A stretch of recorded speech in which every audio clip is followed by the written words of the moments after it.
He's editor-in-chief of Breitbart News and a New York Times best-selling author. And on this podcast, he brings deep research, prescient analysis, and world-class guests. He's Alex Marlow, and this is the Alex Marlow Show. All right, welcome to the Marlow Show. I'm Alex Marlow, editor-in-chief of Breitbart News. We are absolutely loaded to the gills today with Joe. Should we do like a 6-hour show? Should we just do it just like streamer style? Like we're on Twitch or something? I'm not sure I know what Twitch is, but I know that people scream on it and they spend a lot of time on it. The big news of the day, Travis Kelsey and Taylor Swift are announcing engagement. That is the top line story. That's what everyone's talking about. I will tell you, I actually have a take on this. Even though I'm not a Taylor Swift fan, I'm not a NFL fan. I don't care about Taylor Swift. I do think that this is something that James Comey got us here to this moment. Because if he hadn't come out and said how much he enjoyed their live stream together, I don't think they finally would have crossed that threshold and said, we're going to get married.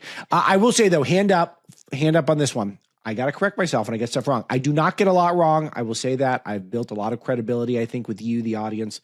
Over the years, those of you who've been with me for a while, I don't tend to swing and miss. I'm a high batting average hitter, but I did not think this was real. I thought this was some sort of a staged, planned, their romance, just because of the nature of the popularity of the Chiefs and how everyone wants the Chiefs to succeed in the NFL, and the NFL's brand never been bigger. And then Taylor Swift, which clearly there's this just huge push for everyone to love Taylor Swift, which is this sort of creepy corporate thing that's happening underneath whatever popularity she might have that's organic. And I know some of that's real, but there's a clear corporate push, particularly by, Democrats to make her popular. And I thought that there's something going on here, funny, and I guess not. I guess they're going to get married, and I wish them the best. I hope they have a great marriage. Good for them. Congratulations. And look, I'm going to come and I'm going to bring the receipts against myself if I need to, because that's what I do. All right, speaking of receipts, I got a big story up at Breitbart News. Meet Herb Sandler, the mysterious leftist billionaire responsible for bankrolling the lawfare superstructure. And I bring this up because this has been a guy that's come up a lot in a lot of the interviews I've been doing. And I will tell you, I have another hot story that's up right now at Breitbart News from my interview with Hugh Hewitt, where I broke down Hugh Hewitt's show, who I really thought who at the Biden DOJ was controlling the lawfare apparatus. And that was very popular on Instagram. So I will expand on that at a later date. I will also turn that into a longer story. I will do exactly what I did here with this Sandler story, where I was talking to Michael Savage on his show last week, and it turned into a big thing for his Newsmax weekend program, where I was explaining one of the real villains that I uncovered investigating the lawfare superstructure. And everyone's been asking me about this guy. So I decided I would do a whole story for you guys at Breitbart News. Those of you who want to read all about it. But this is a leftist billionaire named Herb Sandler. And he was someone I was unfamiliar with when I started to take on the research into breaking the law. But I found that this guy's history was unbelievable. He had this very strange looking wife named Marion Sandler. And together they ran this bank called Golden West Financial, which operated, it had a different name when it was operating branches, World Savings Bank, if that rings a bell. You can get a good cup of coffee a lot of places, but a great cup of coffee, that is special. And when you have it, it becomes just a part of your routine that you absolutely love. And for me, that routine now includes Crockett coffee. They got the dark roast. That's my favorite. They got a mild, they got a light, they got decaf, they got a mushroom organic blend, they got K-Cups. This is a product that is roasted in our nation's heartland, so you can feel just like a settler or like a tired podcaster and writer. Whatever it is, it's a delicious cup. And there's also some great people behind it. Buck Sexton and Clay Travis founded the company, great broadcasters, friends, and people who really know coffee, clearly. And they also donate. They give back. As part of the proceeds go to Tunnel to Towers Foundation, reminding you that the people at Crockett Coffee, they never forget. But for me, most important in this is the flavor. The flavor is excellent, and that's why I'm having a cup this morning, and I'll have another one probably later in the day because it's that good.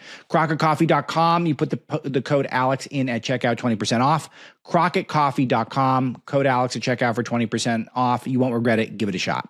So in a nutshell, they were pioneers of a specific type of loan that was considered by critics predatory and then was bought up by one of the banks that was heavily involved in the financial crisis. And so they took all that money, and what they do with it, they did the thing that George Soros is known for, but really it was the Sandlers that pioneered it, which is they used the veneer of philanthropy to do all sorts of fund all sorts of left-wing activism. Stuff you've heard of like Arabella Advisors, and also ProPublica, which is this activist a journalism arm where they do deep investigations into preferred targets of the political left. And so what ProPublica has done is they've made Clarence Thomas a whipping boy for them, which is interesting, who was at the time the one black judge on the court. And they really picked on him, as well as Samuel Alito. And it was all this sort of guilt by association, making them seem like they're bad guys, but never highlighting anything they actually did improper or illegal as judges, just trying to make their lives difficult because they're originalists. And they've isolated the two most originalist conservative justices to target with just a onslaught of negative publicity. And they also took aim at United Health, and they've had a long series on United Health. Famously, the CEO of the United Health was murdered by a non-United Health customer. And then their series on United Health has continued since the murder of the United Health CEO. So really bad stuff has been done with the Sandlers' money. And they also fund all sorts of stuff like the Center for American Progress, the ACLU, Human Rights Watch, the Sierra Club, which used to be good and then now is not. And I was talking to Michael Savage about this on his show, and I thought I need to break this guy down because it is really interesting that the guy uses this. Banking is not a virtuous job. It's just not. I'm sure we have some great bankers in the audience. It's just not a virtuous job. You make money on a product that is perhaps related to the financial crisis, gets out at the perfect time, and uses that money to fund all sorts of ills. And so I've got that up at Breitbart News, but I feel really compelled to bring it up because the comments on our Instagram are just hysterical to me. The first comment is that I'll read the book because it has a link to Breaking the Law in there, which is, I'm not really doing the ham-fisted salesmanship stuff now. Like a lot of this just because the book is prompting some of my essays at this point. You should all buy the book. It's a good book. The reviews are unbelievable. Like I've never seen reviews like this for any political book. I'm not saying that to flatter myself. I'm saying that because people are really enjoying the book. 4.9 out of 5 on Amazon right now, 4.8 out of 5 on Goodreads. I've never seen a book at 4.8 on Goodreads, which is just, these are hardcore readers. So you guys will enjoy it if you get it. But it was funny because the first comment on our Instagram is that I'll read the book when the arrests come. Well, and then I note to the commenter that he's dead, and he's been dead since 2019. And then I scroll down through the next set of comments, and it is all jail. Someone wants him to go to jail. Someone with a handcuff emoji. And it's all these, just one comment after the next is all, we've got to put these guys in handcuffs. I don't care until these guys get arrested. And my thought was, well, these people are just not paying attention. The guy's dead. And then I thought, wait a minute. I'm the one not paying attention. I'm calling for it. Let's arrest Herb Sandler from beyond the grave. Let's go get him. Let's arrest him. I don't know what he did illegal. I don't think any of this is illegal, but let's let's do it. Let's arrest him, even though he's dead. And let's start a movement to arrest some of the dead guys who are responsible for lawfare. So let's do it. I'm in. Sounds great. Okay, so that's one that's up for you at Breitbart News. Plus, I've also got I direct people today to my interview with Hugh Hewitt, which was, I thought, spectacular yesterday with he does a great job. He's an attorney and a professor, so good at this stuff. Talking about who really at the DOJ was behind a lot of the lawfare. A couple of names, Lisa Monaco, Vanita Gupta, Andrew Weissman comes up, of course. So we talk about that. And that's, I got some content for you at Breitbart on that as well.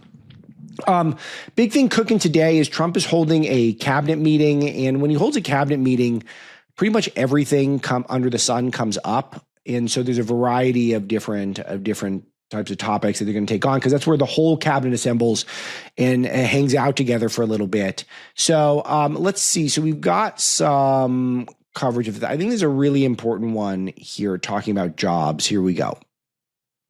Since the inauguration, we've created over 500,000 new private jobs. And if you notice, when the numbers come out, government jobs are going down and private jobs are coming up. And that's what really fuels the country. It's easy to hire people and pay them for doing something that maybe is not very productive. but government jobs are down, actually substantially down, and private jobs are way up. And these are the jobs that make money, create a better life. Meanwhile, we've reduced the number of federal bureaucrats by 84,000.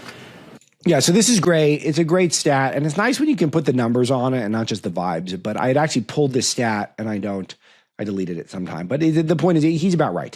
So the net jobs in the private sector since he's been president is very high, big net increase, and a slight net decrease in government jobs, which is great because, again, you're going to have a lot of people who he's going to want to hire to do stuff he wants to do with the government, but still overall we're cutting government jobs or we're adding private sector jobs. That's really a terrific thing. All right, we got a little bit more. Here we go.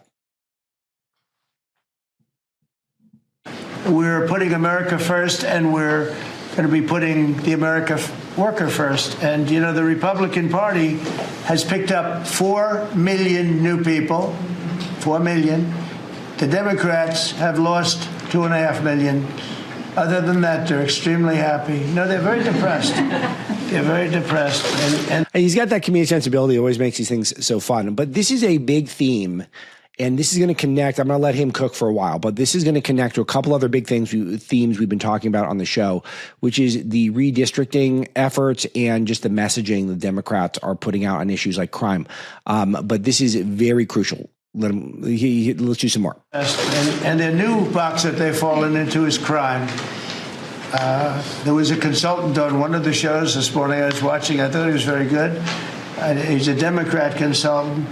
And he was screaming, no, don't let him do this to you. It's another trap. It's another trap.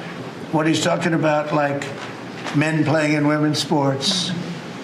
They said that's an 80-20. No, it's a 97-3. It's 97-3, like transgender for everybody. He knows that was good. I think that was probably his transgender for everybody line that he said probably was a mistake the first time, but now he's leaning into it. He's so good at this stuff that where he identifies, okay, well, I said it. I don't know if it was the greatest turn of phrase I've ever had, but I think it's funny and it's captivating people's attention. So that's an opportunity. And I just love the way he thinks in that way. But overall, this is right about crime. He's correct about this, that the Democrats have been tricked into taking the side of the criminals. And they're now pro-criminal. And I'm going to cite several examples throughout the show today where they're backing criminals over American citizens. It's a horrible look. And there's not one prominent Democrat who's publicly, this is a guy, I'm guessing it's some commentator. And based on the news Trump consumes, I'm assuming it's like a Fox personality or something. But it is one or two Democrat commentators saying, you know, we should be pro law and order. A smart Democrat would say, I would love Trump to come to my city and help here. And then they could look very good working with Trump and just being practical and being leaders instead of just being pandering partisans. But the fear is that they could not win a Democrat primary if they ran for president with that approach. But the thing is, they all can't win anyway. So will one of them be smart enough and disciplined enough just to say, you know what, I'm gonna try it. I'm gonna try this common sense way where I'm gonna use the advantages that Trump could afford me to clean up my own city and see if that helps me. They fought for it. They're still fighting for it. I saw a guy today, a politician that you all know very well, fighting like hell for men playing in women's sports. You don't understand. They're human beings also. Well, I agree they're human beings. But you can't have a 7-foot guy playing basketball with the women. You know, it's just one of those little... He's wrong about this. I'm totally now a trans accelerationist. The only way we're going to end this thing is if we draft a field of ringers. So we get a bunch of guys to compete in a women's sports. Maybe pick something like a Pac-10 or something. Is there Pac-10 now? It's not Pac-10, Pac-12, or whatever you call it. Let's pick a big sports league, maybe college. And then you have the women's team recruit all males. Basketball seems to be the easiest because 5 would do the trick. Probably 3 or 4 would do the trick. And then you get that team stacked with ringers, males, have them dominate and just win by 100 points every game for a full season and win the national championship. Then I think people will finally say, okay, let's stop. We're done with the trans. So I'm a accelerationist when it comes to trans sports. In some ways, I think that would work great. I mean, maybe not for like little kids because that's just too mean, but maybe at a college level and get some name, image, likeness money for everyone, get some NIL going. I think it'd be good. Just one of those little problems in life. And we all have our place. It's okay. I've got my place too. But this guy's screaming, it's another trap. And this is the worst of all. He said, because this is crime. Trump is saying he's against crime and they're for crime. No, he's going, it was funny. No, it's a trap. Don't do it. And then I saw this poor, stupid Chuck Schumer, the guy. He looks like he's aged 100 years. And I don't like getting into looks. You know, looks don't mean anything, right? When you're in politics, looks don't matter. I look at Pam, I would never say she's beautiful because that'd be the end of my political career. Sorry. Secretary.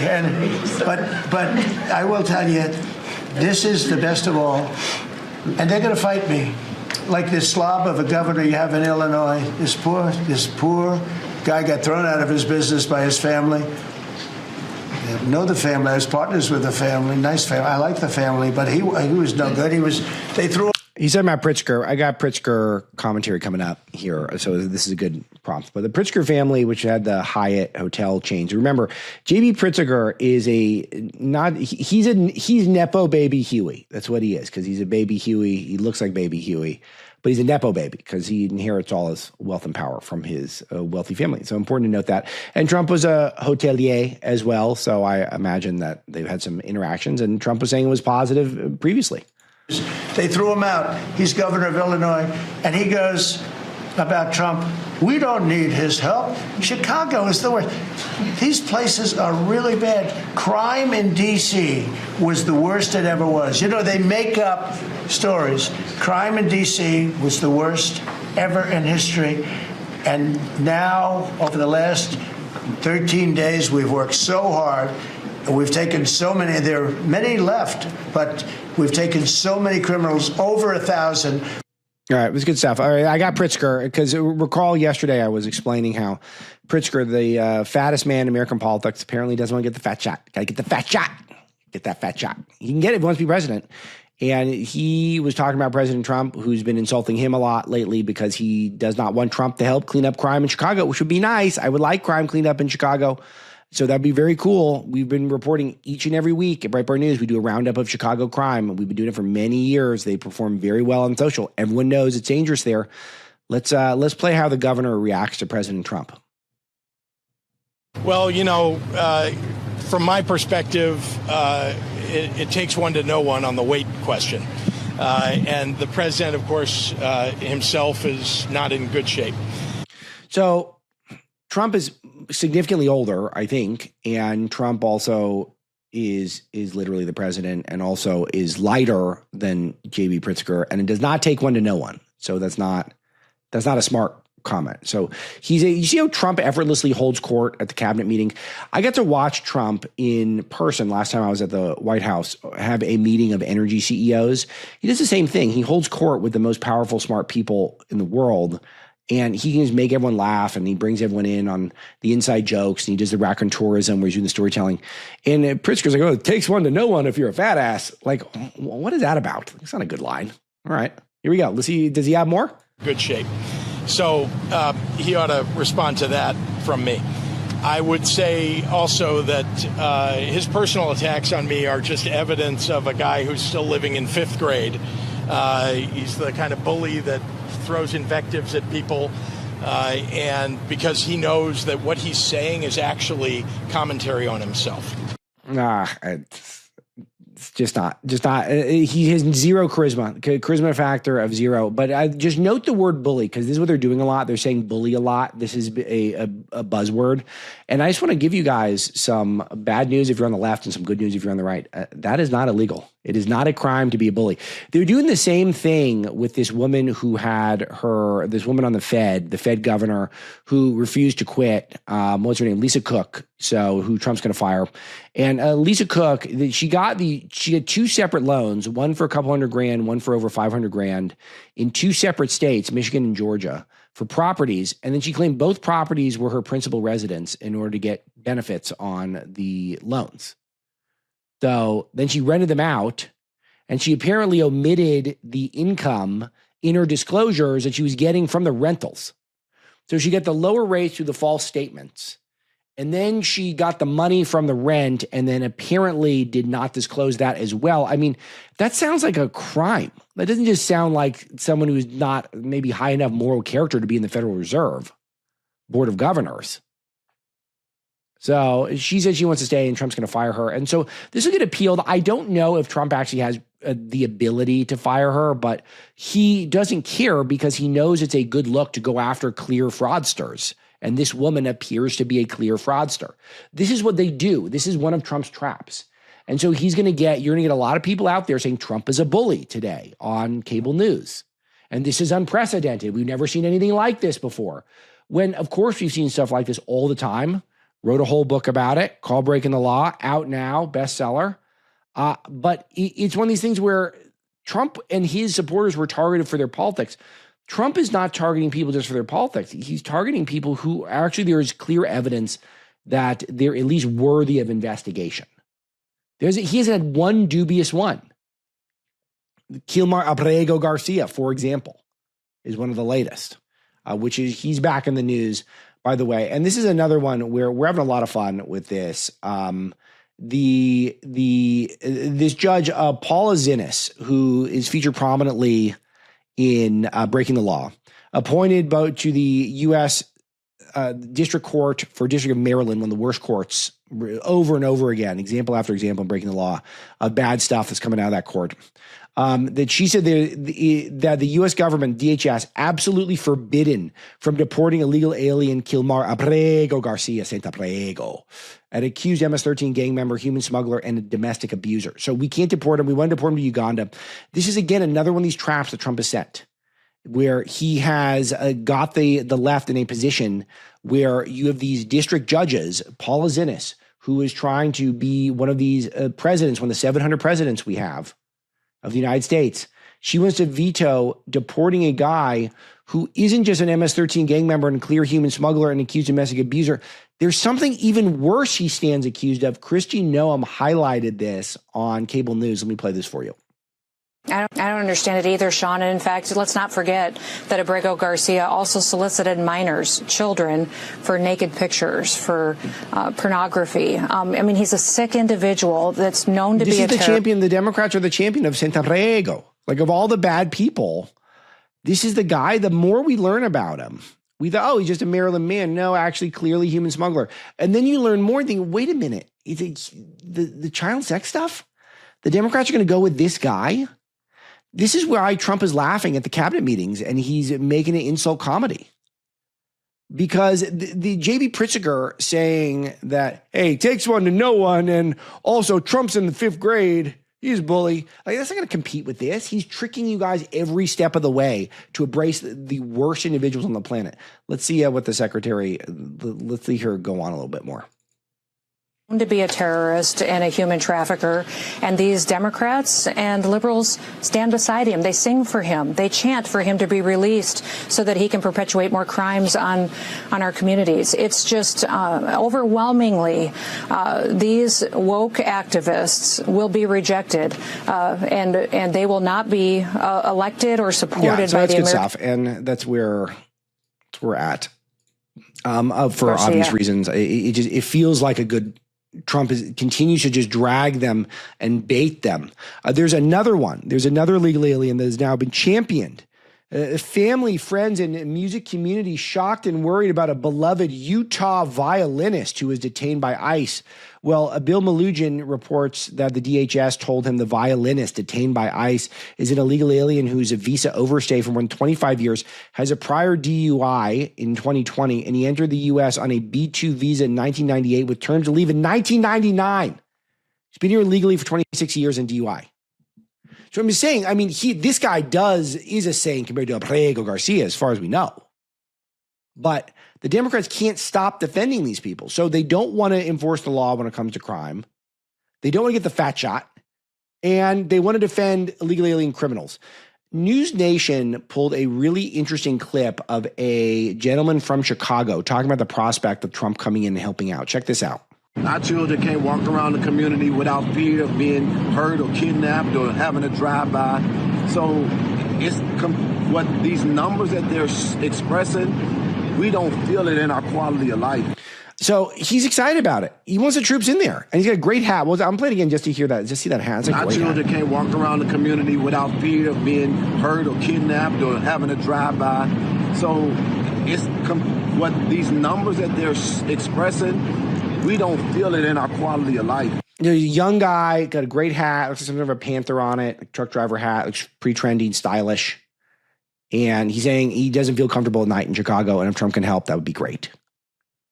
So, and this is how it's discussed on CNN. Let me explain to you how this is discussed on CNN. This is Jeffrey Toobin, the guy who was jerking off on a company Zoom and got back on TV to commentate on the news. Check it. Unprecedented is all of this? Well, this crusade, a criminal crusade against political adversaries, is completely unprecedented in all of American history. I think that's true. Now, when the Bolton matter, I think in fairness to the Justice Department, it needs to be pointed out that those search warrants were approved by an independent magistrate, both in New York and in Washington and Maryland. So there was at least some check observed. But when you look at the full range of criminal investigations, whether it's Senator Adam Schiff or New York Attorney General Tish James or Lisa Cook, the Fed. Do I need to read the novel interpretation section of Breaking the Law again? Like, I feel like I should just start every show reading that. All 6 cases against Trump involved new laws or laws that had never been applied or laws that had been considered wrist slap violations, and they were all used to try to take out Trump, jail him, bankrupt them, etc. They all came with cruel and unusual punishments. Every single one of them had one or more of those criteria. So it's what is this content? And Anderson Cooper can't push back because he knows they'll just alienate his audience, which almost doesn't exist anyway. So it just gives Trump just such leeway because the progress is being made. CNN is aware of this. Harry Enton is doing the Democrats a huge service at CNN because he's explaining in vigorous tones on CNN how bad things are getting for Democrats. Check this one. 4 swing states that, in fact, do keep track of registration by party. Look, the Republican Party is in their best position at this point in the cycle since at least 2005. And all 4 of these key battleground states, we go. Arizona, Nevada, North Carolina, Pennsylvania, GOP's best party registration in more than 20 years. Battleground states, we go out to the south. Out to the southwest, Arizona. How about Nevada? Republicans haven't done this well since 2005. Oh, my goodness gracious, at this point in the cycle. North Carolina, I couldn't find a point at which Republicans were doing better at this point in the cycle. It's at least this century. It probably goes way back in the last century. And Pennsylvania. So North Carolina, this is the best ever, maybe, for Republicans? And Pennsylvania, very similar. Republicans doing better at this point than at any point. At any point this century, at least as far as I could find. Now, what types of gains are we talking about here for the Republican Party? Well, let's compare it to this point during the first Trump administration all the way back in 2017. Look at this. The Republican Party gains in party registration compared to this point back in 2017 during the Trump first administration. In Arizona, you got a Republican gain of 3 points. Okay, how about Nevada? Up the hill we go, even though we're sticking in the Southwest. A gain of 6 points. How about, again, we come to the East Coast, North Carolina, a gain of 8 points for the Republicans. And in the Keystone State, in the Commonwealth of Pennsylvania, again, we're talking. So there it is. 3 points Arizona, 6 points Nevada, 8 points North Carolina, 8 points Pennsylvania. And the Democrats' retort is we're going to defend the accused child sex trafficker, Kilmar Abrego Garcia. And we're going to come out for criminals in D.C. and in Chicago. This is why you look at this stuff and you think about who are the Democrats actually trying to court, because if you look at their Bain constituency, they're all moving towards Republicans. I think it's only white women, white childless women in particular, who are younger women, are the only ones who are pulling a little bit towards Democrats. And I admit Republicans aren't offering them a lot, but I think safer streets in the cities is a little bit. That's something. So in every other demographic, including these demographic like Latinos or Latinxes, depending on what pronunciation you like, blacks, everyone is moving towards Trump. Younger voters moving towards Trump. And so what are they doing to counter it? They're just calling him a bully. They're calling him a fascist. They're coming out on behalf of criminals. They're coming out on behalf of illegal aliens. They will not. They will not do anything that is. They won't do anything that doesn't make it so that the citizen is put beneath the illegal alien and the criminal. That's their retort. I want to go back to Breaking the Law, where I wrote about Paula Zinnes, who is saying that there's absolutely no right for DHS to deport Abrego Garcia, the saint, from the District of Maryland, where she's a judge there. But she made the order to return Garcia to the U.S. after the initial deportation. And I loved highlighting this in the book because if you think about it, when she put the order out there, Garcia was already gone. He was on his way to Venezuela. So she was essentially suggesting that she had jurisdiction in El Salvador. So not even that she had jurisdiction over the entire country, where she, a district judge, was trying to enforce immigration policy for the entire United States of America, that she was trying to enforce it in El Salvador. Because I would think about it, and this is what I wrote in the book, whom else could she have been addressing with the order? He was already gone, and he's a citizen of El Salvador. He's not a citizen of the United States of America. So if he's not an American citizen, he is an El Salvadorian citizen. He was on his way back to El Salvador. So then who is she saying that is not abiding by the law? She's kind of saying Nayib Bukele is?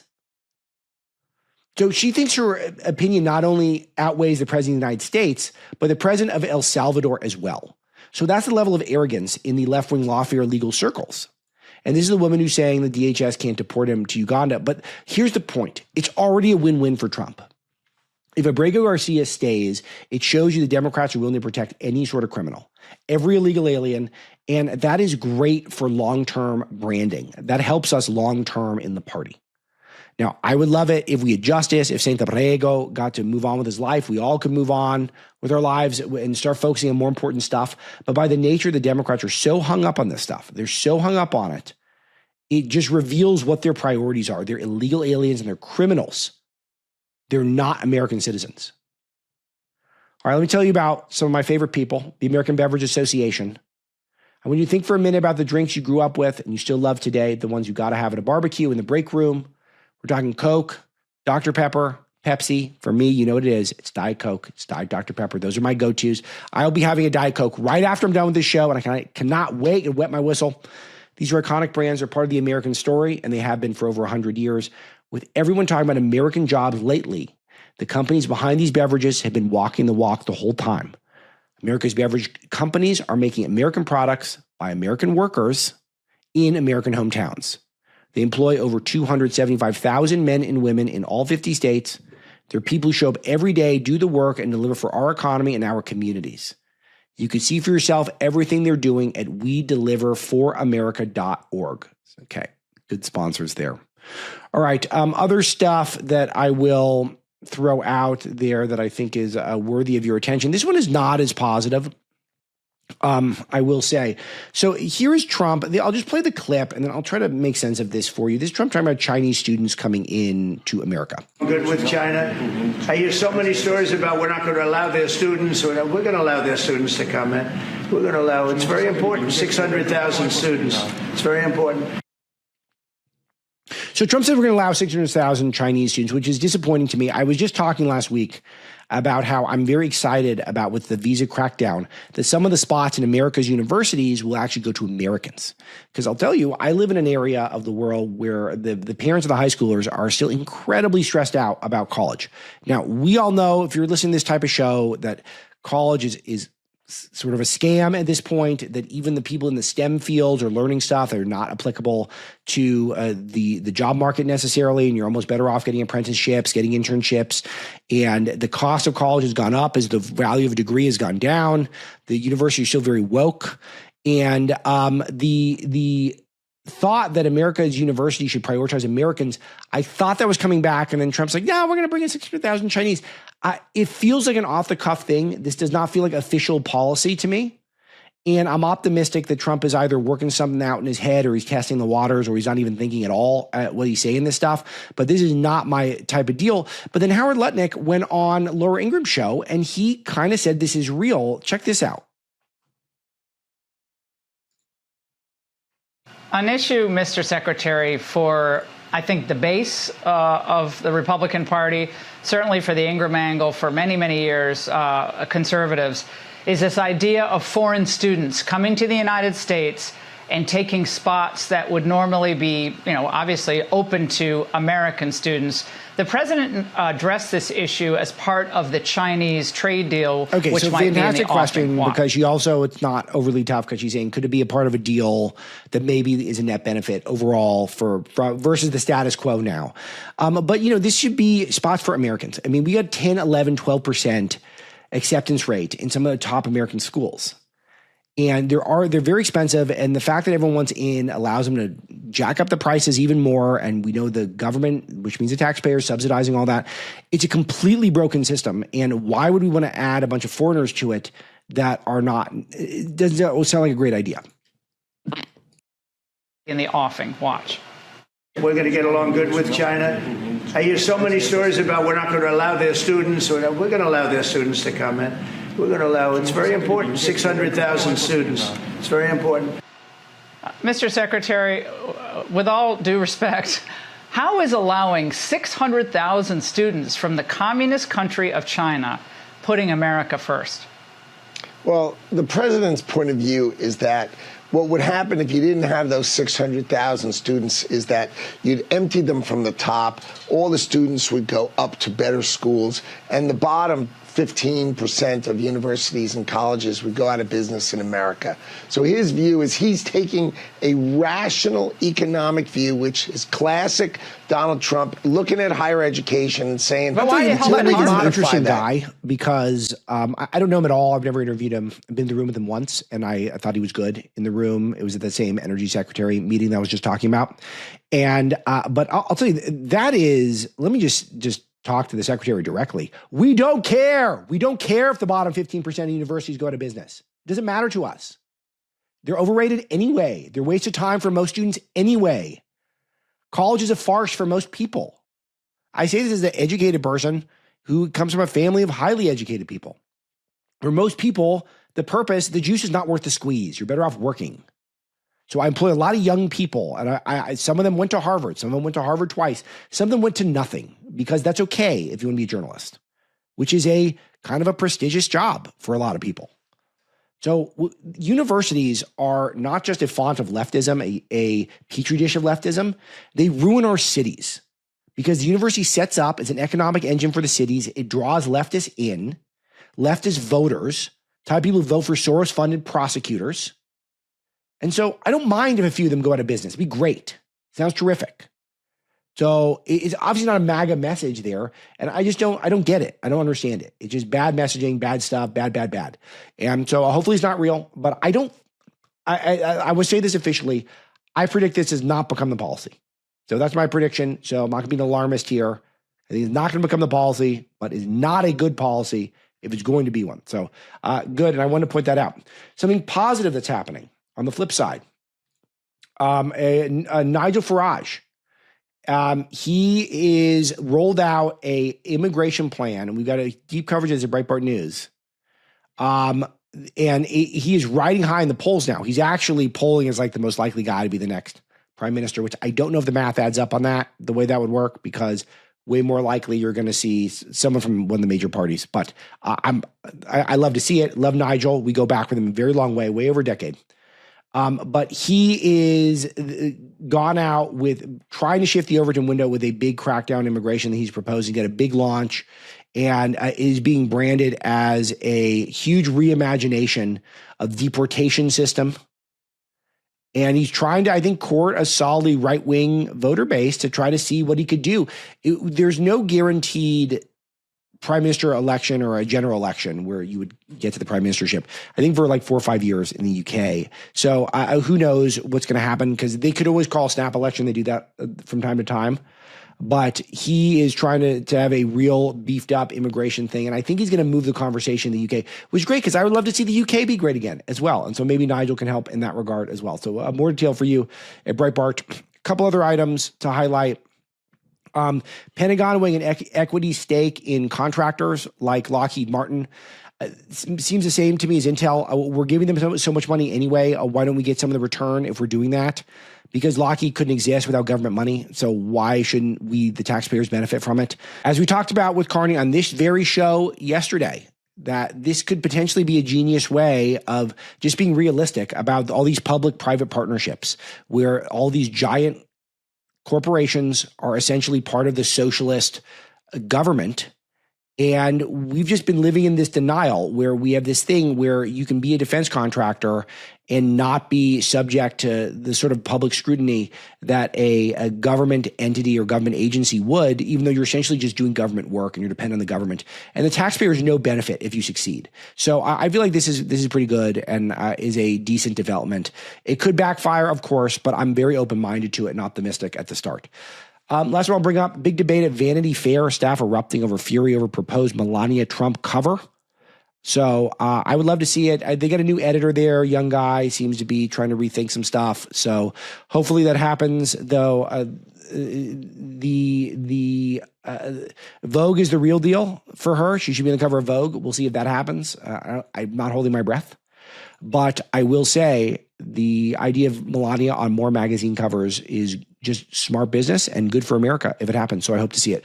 All right, that'll be it for today. Thanks to Misty. Thanks to all of you in the audience for telling 10,000 friends and family members about the show. 5-star reviews, leaving comments, recommending the show. The show is crushing on Apple again in the top 25 in news commentary. So I really appreciate that. It means a lot. I know you get a lot of options with your podcast, but this is the best one. We all know it. So stick with me and we will go far together. I promise. See you tomorrow.